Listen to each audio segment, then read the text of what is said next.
my discovery story about how IUL became my preferred financial vehicle to accumulate money tax-free. By the end of this video episode, you will understand how I went from a buy term invest the difference proponent to buy term invest the difference on steroids under a tax-free umbrella back in 1980.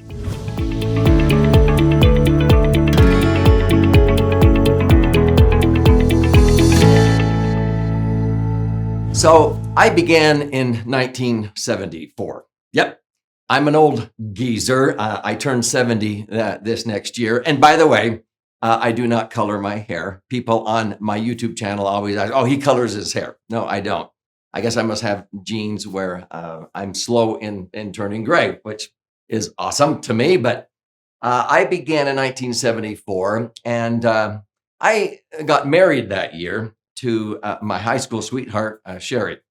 And I got my insurance license and my Series 1 securities license in 1974 in July. And it was originally as a means to another end. I was going to become an attorney, an estate planning attorney. And this was my means to get my way through school and law school because I could sort of be my own boss and work my own time. The more I helped people optimize their financial assets and minimize taxes, and the more attorneys I interviewed, most of them said, oh, if we had to do it all over again, we wouldn't be an attorney. We would be a financial strategist. And I went, wow, okay, because they got bored doing the same old thing, plugging people's names and assets into a boilerplate trust document and printing it out and charging people anywhere from $600 back then up to $3,000. Okay. So in 1974, I originally became a financial strategist in order to become an attorney. But as I went through my college experience, I had several scholarships. My wife got deathly sick and she nearly passed away 3 times. In fact, she did, and we brought her back. And so I had to start and stop my college education, even in my junior and senior year, several times because she would be in intensive care in the hospital, sometimes for weeks on end. And we had a little baby about 12 months after we were married. And I'm out there and I loved what I was doing, helping people understand how to accumulate money and prepare for a comfortable retirement and so forth. And I was very frustrated because I had to start and stop my college, junior and senior year. And I'll never forget when the dean met with me and he said, well, what do you really enjoy doing? Do you want to become an attorney? And I said, well, not really anymore. I want to do what I'm doing right now. And I was earning a pretty good income part-time. And he said, what would you make if you were full-time? And I told him, and he says, that's twice as much as I make. And I'm the dean of the college here in business management. And I went, wow. So I never looked back. But what happened in 1974? I was selling a term to 65 insurance product for my clients who needed life insurance that would protect them in the event of a premature or what we call untimely death. That, if you have a 30-year-old and you're the breadwinner and you happen to die in an accident or sickness, cancer, you want to make sure that your children and your spouse, your widow, has the wherewithal to continue to live life with dignity and achieve the goals, college education, music lessons, and all that stuff that you would have provided had you stayed around. And so young people usually will insure themselves for maybe up to 30 times their income. So if you made $100,000 a year, you could qualify for up to $3 million of life insurance. But the objective was having a death protection, okay? And so I said, let's get the death protection, but let's invest the difference and let's make sure you invest the difference. Because there's a lot of buy term invest the difference proponents that they sell you the insurance, but they never really help you invest the difference. We had a unique product where every single dollar that the client set aside, only 1/3 of it went towards the term to 65 insurance, and the other 2/3 went into an annuity. Now, an annuity is just a savings account with an insurance company, Back then, those annuities were crediting between 7.5% and 8.5% interest. But most of my clients, because inflation was high, they would spin out that annuity cash value every 90 days into a mutual fund of their choice, and they would diversify. So it was buy term, invest the difference, and it forced them to invest the difference in a diversified portfolio. Well, that's what I did in 1974. Long story short, from 1974 until 1980, I ended up being responsible for over 3,000 clients in 13 Western states. And I also was responsible for licensing and training over 1,000 agents in insurance and securities in that time period in those 13 Western states. And so something happened in 1980 that was sort of a defining moment, okay? The epiphany that happened in 1980 is when E.F. Hutton, and you may not know who that is. E.F. Hutton was one of the nation's biggest brokerage firms like Merrill Lynch, okay, or Smith Barney. And they used to have this saying, when E.F. Hutton talks, people listen. And so they were a big brokerage firm. They were not an insurance company. And in 1980, they realized that they were trying really hard with their brokers to get people to earn an average rate of return by investing in stocks and bonds and in mutual funds. They hope to get an average rate of return of, let's say, 12%. Now, Dalbar, who studies investor behavior, actually says most investors in the stock market, if they bought and held, would only earn about 9.14% before tax. After tax, whether you pay tax sooner or later, like tax-deferred IRAs or 401ks, you're not netting 9. If you earn 9, you net 6 in a 33% bracket between federal and state taxes. And they didn't see people buying and holding. Most people, when the market starts to go down and it goes down 25 and 30%, which happens occasionally, they freak out and they sell. They want to cut their losses. And so they sell low, and then they wait until the market comes up, and then they buy high. And so Dalbar says the average person that has their money in the market, especially retirees, is only really averaging about 3.49%, 3.5%. That's pretty pathetic. And so I realized that, golly, this isn't working with people doing it that way. And E.F. Hutton realized that. And so it was like when I was a kid playing red light, green light. If you've ever played red light, green light, you take so many steps forward, so many steps back. And so the market is like that. It's like a person with a yo-yo, hopefully walking up some stairs, meaning that you hope the Dow Jones or the S&P, these measurements, these indices in the market are gradually going up over time.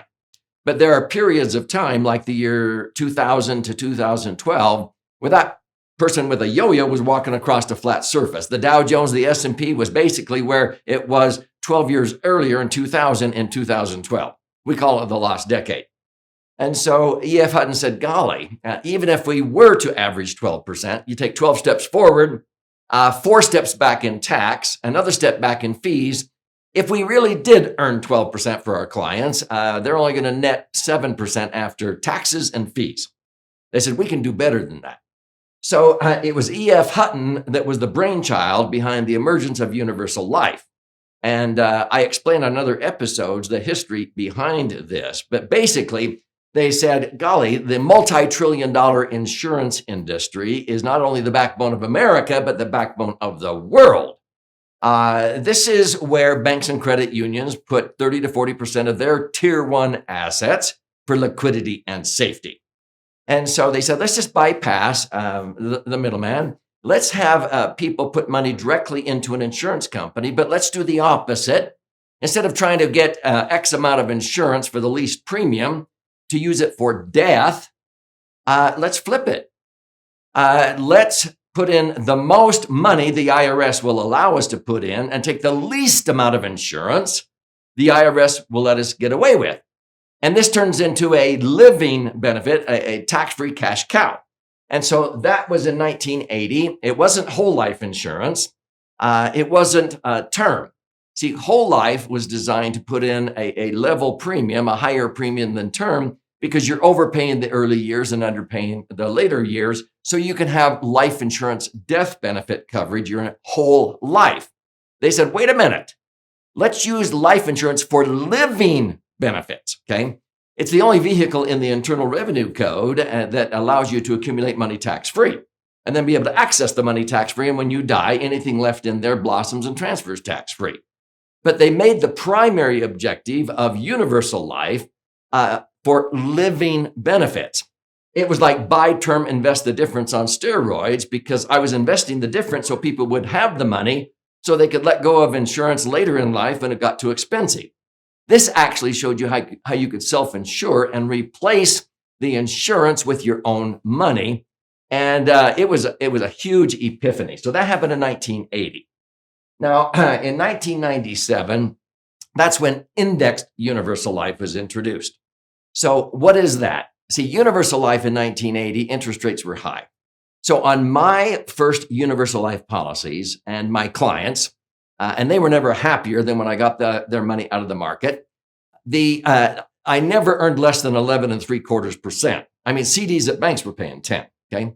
And mortgages were 18 and 21%. So it was a high interest environment. Interest rates are relative. When interest rates are high for borrowing, they're high for earning. When they're low for borrowing, they're low for earning. So in 1980 all the way up to the mid 90s, I earned as high as 15.5%, never less than 11.75%. So going back to that red light, green light metaphor, I would take 11 steps forward, let's say, and only one step back, and I would net 10%. So what was that 1%? It wasn't taxes. These are tax-free. It was the cost of the insurance that the IRS said had to be there in order for it to be tax-free. But then in the mid-90s, interest rates started to come down, and so they introduced indexed universal life in 1997. And I said, now, this is the ultimate dream solution. So that is what happened in 1997. In a nutshell, I compare these universal life or indexed universal life policies, which are called IUL, to a bucket. So you design a bucket or an IUL policy that will accommodate the amount of money you want to put into it. And all of the interest, all the growth on this is totally tax-free when you comply with 3 tax citations that I explain in other episodes, TEFRA, DEFRA, and TAMRA. So if somebody came to me, they usually didn't come to me initially for life insurance. They wanted a instrument where they could accumulate their money tax-free and access it tax-free for retirement, okay? And so they might come and say, I have $100,000 that I want to invest, either in a lump sum or in periodic payments, $500 a month or whatever. And so the minimum amount of insurance was like $250,000 if you were 60 years old. And I explain why in other episodes. But see, you could buy way more life insurance than $250,000 for $100,000. That's not the objective. E.F. Hutton said, let's take the least amount of insurance, which is this for a 60-year-old, if you want to set aside this and not have it leave the tax-free section of the code and go over to taxable sooner or later investments. So this is not an investment, it's tax-free insurance. And that's what happened. And then there were laws that said you can only put in so much money a year that were passed later on in 1988. The spigot on the bucket is the cost of the insurance that the IRS says has to be there or it will not be tax-free. It's actually watering a money tree that's going to blossom when you ultimately die, because none of us are getting out of here alive. I mean, out of this life, right? So that is where I transformed my career from 1974, from buy term, invest the difference, to 1980, buy term, invest the difference, like on steroids, tax-free. And then when interest rates came down in 1997, I started to employ indexed universal life, which I explain in other episodes, that allows me to be able to participate when the market does well, but not lose when the market goes down, because my money is not invested or at risk in the market. Now, if this is intriguing you, I would recommend that you read about this, and you can go to laserfund.com, L-A-S-E-R fund.com, and you can contribute a nominal amount towards the shipping and handling. And I'll cover the rest of that cost, but I'll pay for the book. You don't have to pay $20 on Amazon. And I'll fire out a free copy of this 300-page book to you if you'd like. It's actually 2 books in one. This white-covered side is about 200 pages, 14 chapters with all the charts and graphs and explanations. If you learn more by stories, you're more of a right brain learner. You flip it over and read this one. This is 100 pages, 12 chapters with 62 chicken soup for the financial soul stories. If you want to use your whole brain, right brain and left brain, I would recommend you read both these. And so this is about you and your brighter future. So claim your free copy, learn, and this is to your brighter future.